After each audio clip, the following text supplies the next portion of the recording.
You hear it over and over again from politicians, particularly on the right. Big government is bad, small local government is good. Rand Paul made the case when he addressed the police response in Ferguson, writing, quote, "Not surprisingly, big government has been at the heart of the problem. But there's no smaller government more close to its constituents than local municipal government." And in Ferguson, we saw that the reality of small government is often very different from the idea of it. We saw a local government that was not accountable to its residents and was simply not equipped to deal with the problems inside its municipal borders. Now, part of that has to do with accountability. In last year's municipal elections in Ferguson, just over 12% of eligible voters cast ballots and just 6% of African-American residents voted. Ferguson is not unique in that respect. Turnout in local elections is famously low, and accountability is often hard to come by. Part of the reason why Jonathan Chait wrote in New York Magazine, quote, "The myth of localism is rooted deep in our political psyche. Left and right alike use small and local as terms of appropriation, big and bureaucratic as terms of abuse. None of us is equipped to see the government that actually oppresses us is that which is closest to us." Joining me now, MSNBC contributor Brian Murphy, assistant professor of U.S. political history at Baruch College, former managing editor at politicsnj.com. And I want to talk to you because you have perspective as an American historian. You also covered like hyper-local politics, like what's the sheriff in Passaic County up to? Right. And the fact is often terrible stuff. That's right. Not the sheriff in Passaic County, who I know nothing about, No, but as a general. sometimes he was. Just as a general example. Yeah, I mean, you get this. I mean, on one level, right, it's difficult. There are so many different levels of government that it becomes difficult for people to monitor it. Yes. Right. And Jonathan points out in the piece, people just end up using party as the proxy. You have no information, so you just vote by party. And there isn't much monitoring. Media doesn't tend to cover it.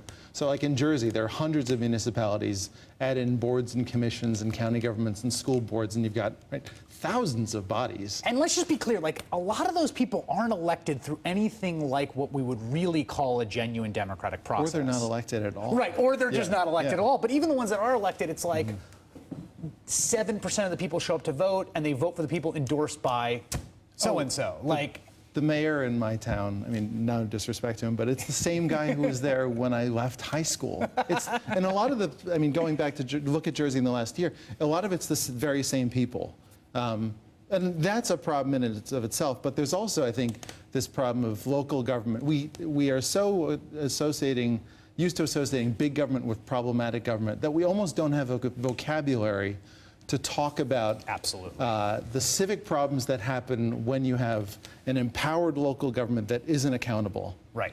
Right. And particularly because they make a lot of decisions that really do matter for people. But it seems like a problem even for like a basic kind of democratic theory perspective, which is it should be the case that the people that are, say, assessing my property taxes, which if I'm a homeowner matter to me a heck of a lot, right? My school system, my property taxes, that like you should have a lot of citizen buy-in on those elections, but in reality, you often don't. It should be the tax rate, the crime rate, and the graduation rate. Right. That should be all that matters, but we don't get that.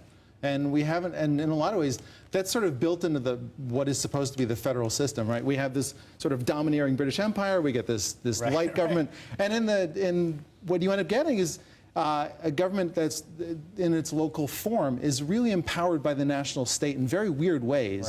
But then the national state can pull back and just leave people to fend for themselves, which is what happened in the 19th century with slavery and then with segregation, where everybody's, at the go look at the Freedom Summer documentaries. Mississippi is essentially a country unto itself before the Civil Rights Movement. Like, what would the Pettus Bridge have looked like if they had military personnel carriers there? Right. But you don't need that to have that situation. That's exactly right. And there's also a media component of this. We've seen, the website you work for was sort of hyper local. We've seen media, state bureaus have emptied out, a lot of local media emptied out. I went in to vote today, the primary in New York, and the things I knew the most about were the things furthest from me. In the most local race, which is a Brooklyn judge race, I am a professional journalist, citizen, I had no idea what to do with those people. None, right? Like, there is an inversion. Like, if you're watching this right now, you know who the president is. You probably know your senators.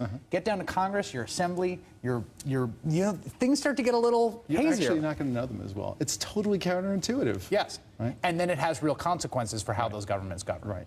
It depends. If you're living in a place where that has a big media market, people are going to behave differently. If they're not, or if you're in Jersey where you're between, say, New York and Philadelphia, and no one cares about Jersey. Showing up to those city council meetings, you can get away with a lot. Brian Murphy, thank you very much. Thanks a lot, Chris.